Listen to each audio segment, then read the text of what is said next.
Welcome to Forbes Talks. Joining me now is David Phelan, a senior contributor here at Forbes.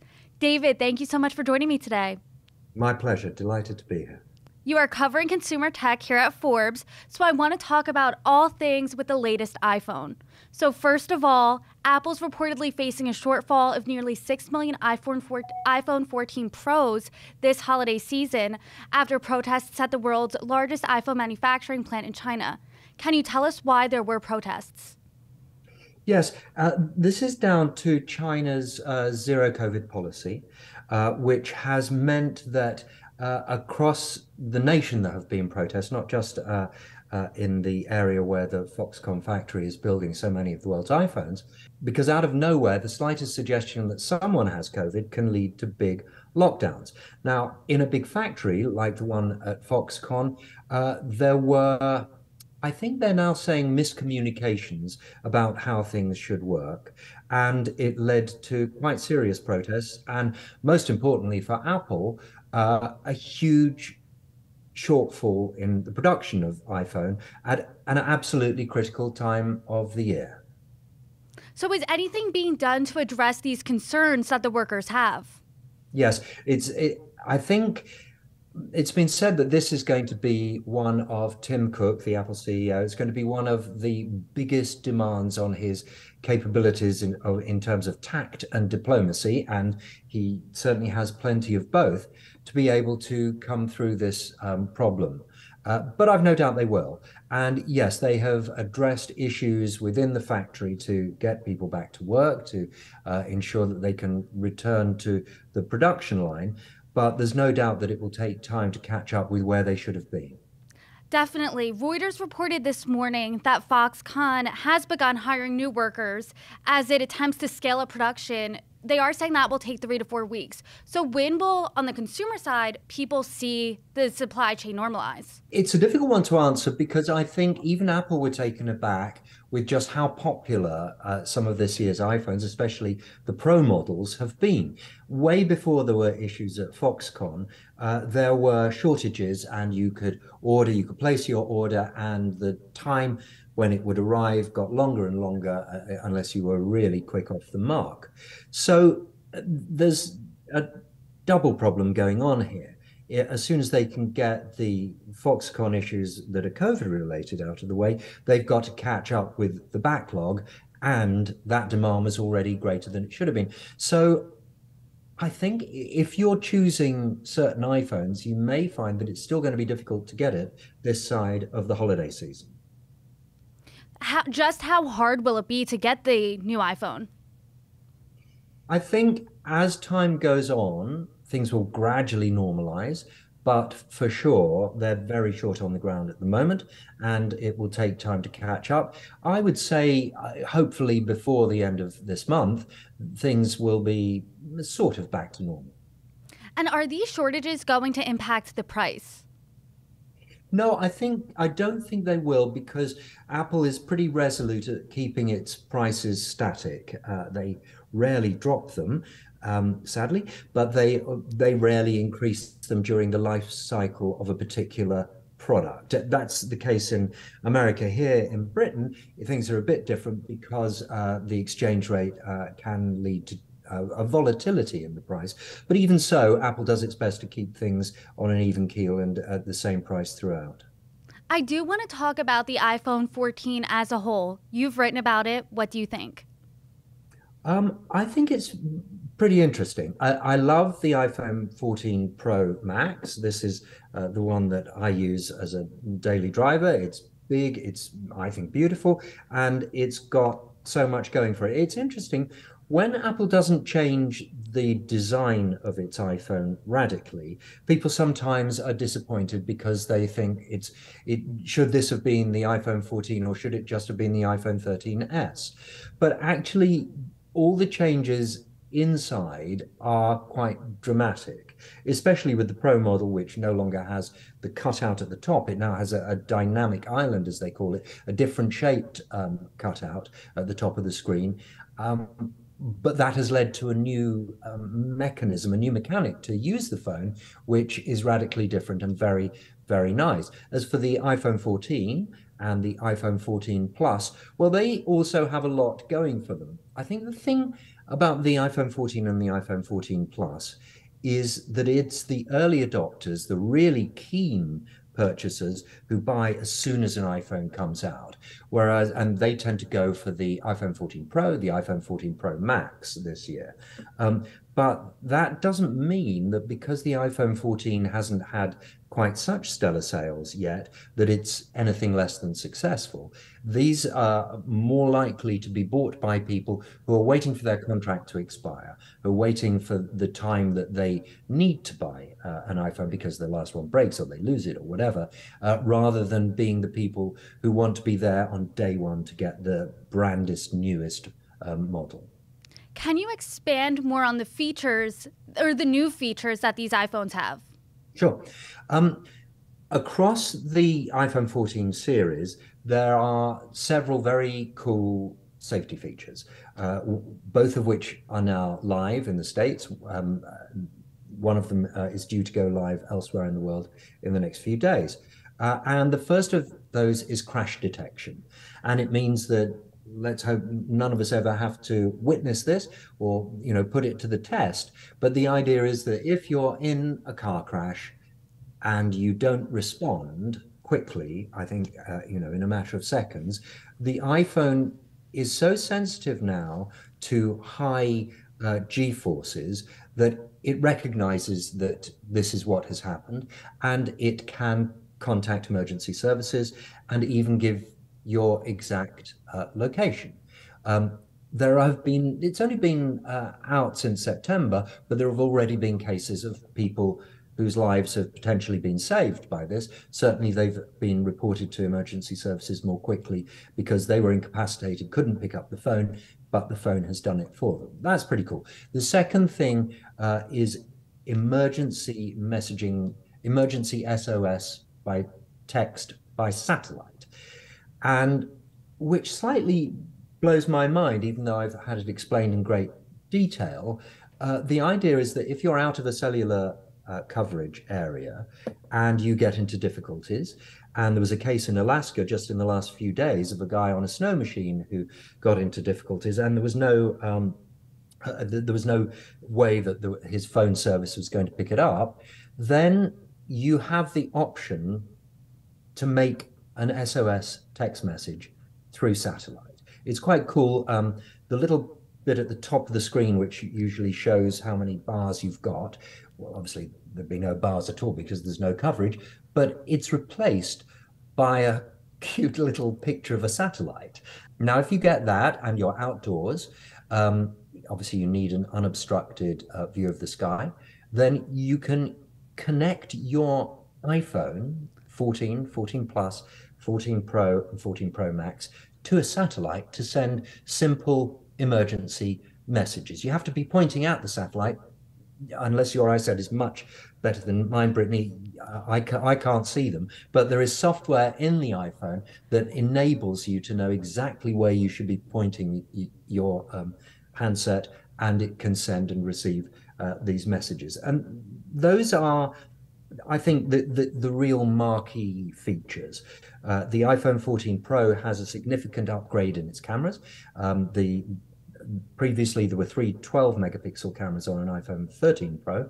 There's now two 12-megapixel cameras and a 48-megapixel camera, which means that even in the lowest light, it can combine individual pixel sites to create a decent quality image, even if the light is against you. Those are some of the headline features on the new phones. That's really incredible that these features can potentially save a life. So what has the response been to the iPhone 14 and iPhone 14 Pro Max from both regular consumers and the tech experts? I think it's been pretty positive from both. As a tech writer, I've certainly been blown away by the way they are doing these things. What is remarkable is it's not the first satellite phone, obviously, but the fact that you can have satellite connectivity in a thin, light machine that is not noticeably heavier than last year's model, but suddenly has this extra satellite connectivity capability is remarkable. And what's interesting is when these features were announced, there was a lot of skepticism about them, saying no one's ever going to use them. We're always in contact with regular cell service. We're rarely in crashes, thank God. But actually, the stories already have made it clear that these things are really going to save lives. And how do you think it stacks up to last year's model specifically? I think what's interesting is the iPhone 14 Pro and Pro Max are now significantly ahead of the iPhone 14 and iPhone 14 Plus. Not least, they've got a whole new processor that's very, very fast, whereas the iPhone 14 and iPhone 14 Plus have got a version of the processor that was used in the iPhone 13 series. And there is a school of thought that says, you don't need the iPhone 14. You could just buy the iPhone 13 or the iPhone 13 mini, both of which are still on sale, because the processor is almost the same. You don't get crash detection, you don't get satellite connectivity, and you also don't get the latest camera. The iPhone 14 doesn't have a 48 megapixel camera, but it does have an upgraded main camera as well. But it is certainly true that if you wanted to save money, the iPhone 13 is still a heck of a phone, and it's easier to get hold of, it's cheaper, and it does give the iPhone 14 a run for its money. Can the everyday user really tell the difference between the cameras? I think that's a really good question. But actually, yes, I think so. In fact, I was looking at pictures taken on the iPhone 14 Pro, not mine, a friend's, and I was slightly blown away by how rich and detailed they were. Last year's were great, but this year's pictures look even better. The thing about Apple photography, it's not that their sensors are higher resolution than their rivals. That's not the case at all.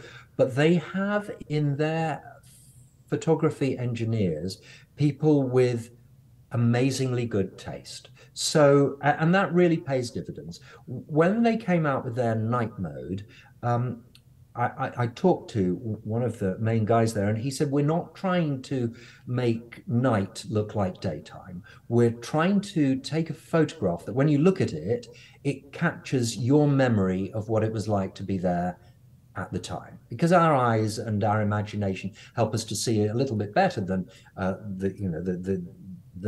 the way a camera can. So if you can boost that but not make it look unreal, then you're onto something, I think. That's an interesting point of view there. So yes or no, do you think the iPhone 14 is worth it this holiday season? Yes, okay. I'll take that challenge. I would say yes. I think there's no doubt that you can find a cheaper phone than an iPhone. And indeed, you can find a cheaper phone than the iPhone 14 if you choose the iPhone 13, and you won't be disappointed. They have a lot in common: strong battery life, great cameras, and brilliant design. But I think, yes, the iPhone 14 edges it. There's always something nice to have the latest model. The colors are great. The deep purple on the iPhone 14 Pro and Pro Max is particularly attractive, I think. And I would definitely choose the iPhone 14 over the iPhone 13, yes. Got it. So let's say people take your review here and they go purchase themselves or a loved one the iPhone 14 this holiday season. What's it going to cost them? So if you want to buy the iPhone 14, you can expect to pay $799. At 100, $899 for the iPhone 14 Plus, which is identical except it's got a bigger screen and an even longer battery life. At another $100, $999, and you can get the highly coveted iPhone 14 Pro, and another $100 on top. $1099 is the iPhone 14 Pro Max. Those are all at the minimum storage levels, and so obviously you can pay even more if you want to go to a much higher storage, like 1 terabyte or something like that. But for most people, actually, even the entry-level storage is more than enough. David, every year we are faced with new updates from Apple. Do you think there is a sense of iPhone fatigue at all? Yes, I think I think not just iPhone fatigue, I think smartphone fatigue these days. Every year, as you say, all the major players, whether that's Samsung or Apple or Google, come out with a new machine and it's better than last year. It's always better than last year. It's always the best they've ever made. And so it should be. But it's true that in the last few years, in some ways, I think things have slowed down. Cameras have certainly got better, but the curve of innovation has slowed. And I think that's why Apple has gone to really quite groundbreaking new items like crash detection and SOS via satellite. But there's also a sustainability issue. Apple makes a big thing of how recyclable its materials are, as do other manufacturers. But a better way to save the planet probably is not to buy an iPhone every year, is to keep your phone a bit longer. People are doing that for economic reasons as well as ecological. But I think that it's difficult to see each new phone, whether it's Apple or any other manufacturer, as being so much of a leap forward that you have to have it this year. In most cases, I think upgrading your phone every 2-3 years is perfectly sustainable. And indeed, most of the people I meet when I say, yes, I've got the new iPhone, they'll say, oh yeah, I got mine 3 years ago, but it's still going great guns. The battery's still strong. The camera's fantastic. I don't need to upgrade. And I think a lot of people are thinking that way. I'm definitely one of those people in that camp. Haven't updated, but now talking to you, I kind of feel like I want to. But let's look into the future a bit here. You covered the iPhone 15, which isn't even out yet, through some leaked reports. What did you find? Well, you never know at this stage of the year, because there are a lot of leaks and many of them turn out to be nonsense. But among the most interesting ones there's quite a niche one I'll start with. The Lightning connector that has been on every iPhone for a decade is about to be replaced by USB-C. I mean, you slightly think, so what? Well, that's because the European Union has encouraged this by making it law that by the end of 2024, or is it 2025, we'll see how long no, it's 24.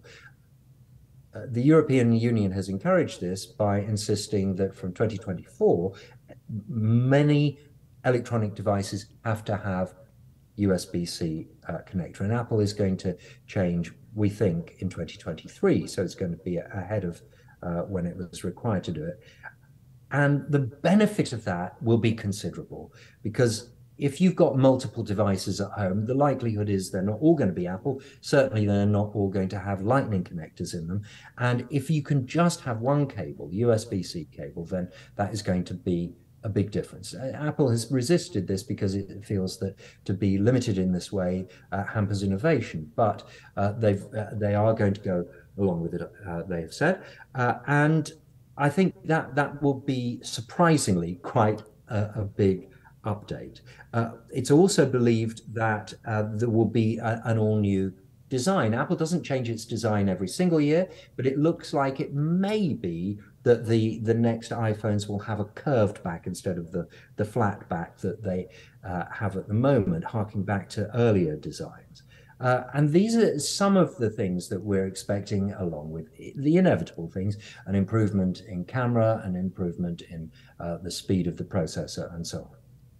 David, one cable certainly sounds good to me. Thank you so much for joining me and sharing all your insights. My pleasure.